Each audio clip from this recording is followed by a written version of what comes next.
ಕಲಬುರಗಿ ಗ್ರಾಮೀಣ ವೈದ್ಯರ ಮೇಲೆ ನಡೆಯುತ್ತಿರುವ ಕಿರುಕುಳವನ್ನು ಶೀಘ್ರವೇ ತಡೆಗಟ್ಟಲು ಮತ್ತು ಗ್ರಾಮೀಣ ವೈದ್ಯರಿಗೆ ಆಂಧ್ರ ಮಾದರಿಯಲ್ಲಿ ಪಿಎಂಪಿ ಪ್ರಮಾಣ ಪತ್ರ ನೀಡಲು ಆಗ್ರಹಿಸಿ ದಿನಾಂಕ 12/2/2024ರಂದು ಜಿಲ್ಲಾ ಆರೋಗ್ಯ ಇಲಾಖೆಗೆ ಮುತ್ತಿಗೆ ಹಾಕುತ್ತೇವೆ. ಸುಮಾರು 1.5 ಲಕ್ಷ ಗ್ರಾಮೀಣ ವೈದ್ಯರು ಗ್ರಾಮೀಣ ಪ್ರದೇಶದಲ್ಲಿ ತಮ್ಮ ದಿನನಿತ್ಯದ ಉಪಜೀವನಕ್ಕೋಸ್ಕರ ಸುಮಾರು 30 ರಿಂದ 35 ವರ್ಷಗಳಿಂದ ಸತತವಾಗಿ ತಮ್ಮ ಪಾರಂಪರಿಕವಾಗಿ ಹಳ್ಳಿ ಜನರ ಸೇವೆ ಮಾಡುತ್ತಾ ಬರುತ್ತಿದ್ದಾರೆ. ಹಾಗೂ ಕೋವಿಡ್-19 ಮಹಾಮಾರಿ ರೋಗ ಹರಡಿರುವ ಸಂದರ್ಭದಲ್ಲಿ ನಗರದಲ್ಲಿರುವ ಖಾಸಗಿ ಆಸ್ಪತ್ರೆಗಳು 2 ಲಕ್ಷ 3 ಲಕ್ಷದವರೆಗೆ ಪ್ಯಾಕೇಜ್ಗಳನ್ನು ಮಾಡಿಕೊಂಡರು. ಆದರೆ 100-200ಕ್ಕೆ ದುಡಿಯುತ್ತಿರುವ ಹಳ್ಳಿ ಜನರು ದುಡ್ಡು ಇಲ್ಲದೆ ಅನಿವಾರ್ಯವಾಗಿ ಗ್ರಾಮೀಣ ವೈದ್ಯರಲ್ಲಿ ಅತಿ ಕಡಿಮೆ ದರದಲ್ಲಿ ಚಿಕಿತ್ಸೆಯನ್ನ ಪಡೆದು ಗುಣಮುಖರಾಗಿದ್ದಾರೆ. ಆದರೆ ತಮ್ಮ ಗ್ರಾಮೀಣ ವೈದ್ಯರು ಕೇವಲ 30 ರಿಂದ 50 ರೂಪಾಯಿ ತಪಾಸಣೆ ಶುಲ್ಕದಲ್ಲಿ ನಾಗರಿಕರಿಗೆ ತಮ್ಮ ಹತ್ತಿರ ಉಳಿಸಿಕೊಂಡು ಅವರ ದೇಹ ಮುಟ್ಟಿ ತಪಾಸಣೆ ಮಾಡಿ ಚಿಕಿತ್ಸೆ ನೀಡಿದ್ದಾರೆ. ಕಲ್ಯಾಣ ಕರ್ನಾಟಕ ಗ್ರಾಮೀಣಾಭಿವೃದ್ಧಿ ಪರ ವೈದ್ಯರ ಸಂಘದ ಅಧ್ಯಕ್ಷರಾದ ಅಮೃತ್ ಪಾಟೀಲ್ ಅವರು ಮಾತನಾಡಿದರು. ಇದೇ ಸಂದರ್ಭದಲ್ಲಿ ಗ್ರಾಮೀಣ ವೈದ್ಯರಾದ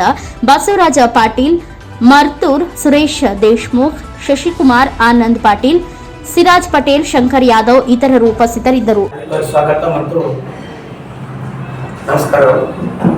ಇಂದು ಕಲ್ಯಾಣ ಕರ್ನಾಟಕ ಗ್ರಾಮೀಣ ವೈದ್ಯರ ಅಭಿವೃದ್ಧಿಪರ ಸಂಘದ ವತಿಯಿಂದ ನಾವು ಇವತ್ತೊಂದು ಪತ್ರಿಕಾಗೋಷ್ಠಿ ನಡೆಸಲಾಗುತ್ತಿದ್ದು, ಪತ್ರಿಕಾಗೋಷ್ಠಿ ನಡೆಸುವ ಉದ್ದೇಶ ಏನೆಂದರೆ ಗ್ರಾಮೀಣ ಪ್ರದೇಶದಲ್ಲಿ ಇವತ್ತ ಹಳ್ಳಿಗಳಲ್ಲಿ ಇವತ್ತೇನದ ತಲಾಂತರ ಸುಮಾರು ವರ್ಷಗಳಿಂದ ವಂಶ ಪಾರಂಪರಿಕವಾಗಿ ಏನದ ಇವತ್ತು ನಮ್ಮ ಹಳ್ಳಿ ಬಡ ಜನರ ಮತ್ತು ಕೂಲಿ ಕಾರ್ಮಿಕರ ರೈತರ ಸೇವೆಯನ್ನು ಮಾಡುತ್ತಿರುವ ನಮ್ಮ ಗ್ರಾಮೀಣ ವೈದ್ಯರ ಮೇಲೆ ಎಂದೂ ಇಲ್ಲದೆ ಹೀಗೆ ಇವತ್ತು ರಾಜ್ಯ ಸರ್ಕಾರದ ಅವ್ರ ಮೇಲೆ ಕಿರುಕುಳವನ್ನು ನೀಡತಕ್ಕಂಥ ಕೆಲಸಗಳಿದೆ.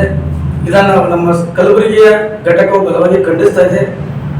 ಅದೇ ರೀತಿ ಇವತ್ತೇನದ ಮಹಾಮಾರಿ ಕೊರೋನಾ ಎಂಬ ಸಂದರ್ಭದಲ್ಲಿ ಅಲ್ಪ ಸ್ವಲ್ಪ ವೆಚ್ಚದಲ್ಲಿ ಮನೆ ಬಾಗಿಲಿಗೆ ಹೋಗಿ ತಮ್ಮ ಜೀವವನ್ನೇ ಬದಿಗಿಟ್ಟು ಜೀವನ ಲೆಕ್ಕಿಸದೆ ಅಲ್ಪ ಸ್ವಲ್ಪ ವೆಚ್ಚದಲ್ಲಿ ಮಹಾಮಾರಿ ಕೊರೋನಾ ಹೆಮ್ಮರವನ್ನ ಓಡಿಸ್ತಕ್ಕಂಥ ಕೆಲಸ ಗ್ರಾಮೀಣದಲ್ಲಿ ನಮ್ಮ ಗ್ರಾಮೀಣ ವೈದ್ಯರು ಮಾಡಿದ್ದಾರೆ. ಅವ್ರು ಏನಾದರೂ ಗ್ರಾಮೀಣ ಪ್ರದೇಶದಲ್ಲಿ ಬಡ ಜನರಿಗೆ, ರೈತರಿಗೆ, ಕೂಲಿ ಕಾರ್ಮಿಕರಿಗೆ ಏನಾದರೂ ಇವತ್ತು ಚಿಕಿತ್ಸೆ ಕೊಡದೆ ಹೋದಲ್ಲಿ ಖಾಸಗಿ ಆಸ್ಪತ್ರೆಗಳಾಗಲಿ ಸರ್ಕಾರಿ ಆಸ್ಪತ್ರೆಗಳಲ್ಲಿ ಇವತ್ತೊಂದು ಬೆಡ್ ಹಾಸಿಗೆಗಳ ವ್ಯವಸ್ಥೆ ಇರ್ತಿಲ್ಲ, ಆಕ್ಸಿಜನ್ ವ್ಯವಸ್ಥೆ ಇರ್ತಿಲ್ಲ. ತಾವೆಲ್ಲ ನೋಡಿದ್ರೆ ಆ ಟೈಮಿಗೆ ಆಕ್ಸಿಜನ್ ಕಳಸ ಅಂತ ಹೇಳಿ ಮಾರಾಟ ಮಾಡತಕ್ಕಂಥ ಮಾಧ್ಯಮ ನೋಡಿದ್ರಿ. ಅಂತ ಸಂದರ್ಭದಲ್ಲಿ ಏನಂದ್ರೆ ಇವತ್ತ 2 ಲಕ್ಷ 3 ಲಕ್ಷ ಪ್ಯಾಕೇಜ್ ಕೊಡ್ತಕ್ಕಂಥ ಖಾಸಗಿ ದೊಡ್ಡ ಆಸ್ಪತ್ರೆ ಇದ್ರು, ದುಡ್ಡು ಇರ್ತಕ್ಕಂಥ ವ್ಯಕ್ತಿ ಖಾಸಗಿ ಆಸ್ಪತ್ರೆಯಲ್ಲಿ ಅಡ್ಮಿಟ್ ಆಗಿ ಕೊರೋನಾ ಏನದ ಹೆಮ್ಮರಿಗೆ ಹೋರಾಟ ಮಾಡ್ಯಾರ. ಆದ್ರೆ ಬಡ ಕೂಲಿ ಕಾರ್ಮಿಕರು, ರೈತರು 2 ಲಕ್ಷ 3 ಲಕ್ಷ ಎಲ್ಲಿ ಕೊಡ್ಬೇಕಾಗಿತ್ತು. ಇವರೇ ಏನದ ಹಳ್ಳಿಯಲ್ಲಿ ಅವರನ್ನ ಆ ರೋಗಕ್ಕೆ ಕಡಿವಾಣ ಹಾಕಿ ದೇವರು ಸ್ವಲ್ಪ ಏನದ ನಿಂತ್ಕೊಂಡಿರುವಂತ ಗ್ರಾಮೀಣರು. ಇದನ್ನ ಸರ್ಕಾರ ಗಂಭೀರವಾಗಿ ಪರಿಗಣಿಸಬೇಕು. ಆದರೆ ಇವರ ಸೇವೆಯನ್ನು ಪರಿಗಣಿಸದೆ ಯಾವುದೋ ಒಬ್ಬ ವೈದ್ಯ ತಪ್ಪು ಮಾಡಿ ಇಡೀ ವೈದ್ಯರ ಮೇಲೆ ತಪ್ಪು ಹೊರಿಸೋದು ತಪ್ಪು. ನೆರೆಯ ಕಲ್ಕತ್ತಾ ರಾಜ್ಯದಿಂದ ಏನದ ಇವತ್ತು ಬಂಗಾಳಿ ವೈದ್ಯರು ಅಕ್ರಮವಾಗಿ ನುಸುಳಿ ಇಡೀ ಕಲಬುರಗಿ ಜಿಲ್ಲೆಯಾದಂಥ ತಾಲೂಕುಗಳಲ್ಲಿ ಏನಂದ್ರೆ ಅಕ್ರಮ ಆಸ್ಪತ್ರೆಗಳು ತೆರೆದು ಮೂಲ್ಯವಾಗಿ ಹೆಡಸುಲು ಮಾಡ್ತಕ್ಕಂಥ ಸರ್ಜರಿ ಮಾಡ್ತಕ್ಕಂಥ ಕೆಲಸಗಳಿದ್ದಾರೆ. ಏನಾದರೂ ಹಣ ಹೊತ್ತಂದ್ರೆ ರಾತ್ರಿ ಓಡುತ್ತಾರೆ, ಅವರನ್ನ ಕಡಿಮೆ ಹಾಕಿ. ನಮ್ಮ ಮಾಧ್ಯಮದ ಪತ್ರಕರ್ತರ ಎಲ್ಲ ಮಿತ್ರರಿಗೆ ನನ್ನ ಇವತ್ತಿನ ನಮ್ಮ ಗ್ರಾಮೀಣ ವೈದ್ಯರ ವತಿಯಿಂದ ತಮ್ಮೆಲ್ಲರಿಗೂ ವಂದನೆಗಳು. ಇವತ್ತು ಈ ಸಭೆಯನ್ನು ಕರ್ತಕ್ಕಂಥ ಉದ್ದೇಶವೇನೆಂದರೆ, ಮಾಧ್ಯಮದ ಮಿತ್ರರಿಗೆ ನಾನು ತಿಳಿಸಲು ಬಯಸ್ಪಡಿಸೋದೇನೆಂದರೆ, ನಾವು ಸುಮಾರು 25-30 ವರ್ಷದಿಂದ ಹಳ್ಳಿಯಲ್ಲಿ ಗ್ರಾಮೀಣ ವೈದ್ಯರೆಂದು ಬಡವರ ಸೇವೆಗಾಗಿ ಸೇವೆಯನ್ನು ಮಾಡ್ಕೊಂತ ಬಂದಿದ್ದೇವೆ. ಕಾರಣ ನಾವು ಮೆಡಿಕಲ್ ಓದಿಲ್ಲ. ಸರ್ಕಾರ ಇವತ್ತು KMP ಕರ್ನಾಟಕ ಮೆಡಿಕಲ್ ಪ್ರಾಕ್ಟೀಸ್ನರ್ ಅಂತೇಳಿ ನೋಂದಣಿ ಹೊಂದಿರತಕ್ಕಂಥವ್ರಿಗೆ ಮಾತ್ರ ಪ್ರಾಕ್ಟೀಸ್ ಮಾಡಬೇಕು, ಉಳಿದಿರ್ತಕ್ಕಂಥ ಯಾರೇ ವೈದ್ಯರು ಪ್ರಾಕ್ಟೀಸ್ ಮಾಡಲು ಅಲೋಡ್ ಇಲ್ಲ ಅಂತೇಳಿ ಒಂದು ಆದೇಶ ಹೊರಡಿಸಿದ್ದಾರೆ.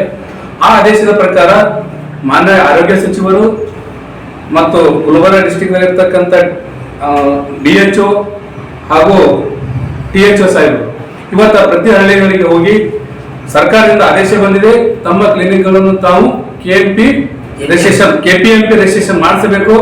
ಮಾಡಿಸದೆ ಹೋದಲ್ಲಿ ತಮ್ಮನ್ನು ನಾವು ಕ್ಲಿನಿಕ್ಗಳನ್ನು ಸೀಸ್ ಮಾಡುತ್ತೇವೆ ಅಂತೇಳಿ ಈಗಾಗಲೇ 2 ಸಲ ನೋಟಿಸ್ ಕೊಟ್ಟಿದ್ದಾರೆ. ಎಲ್ಲಾ ಕಡೆ ನಮ್ಮ ವೈದ್ಯ ಮಿತ್ರರಿಗೂ ಕ್ಲಿನಿಕ್ಗಳನ್ನು ಬಂದ್ ಮಾಡಿದ್ದಾರೆ.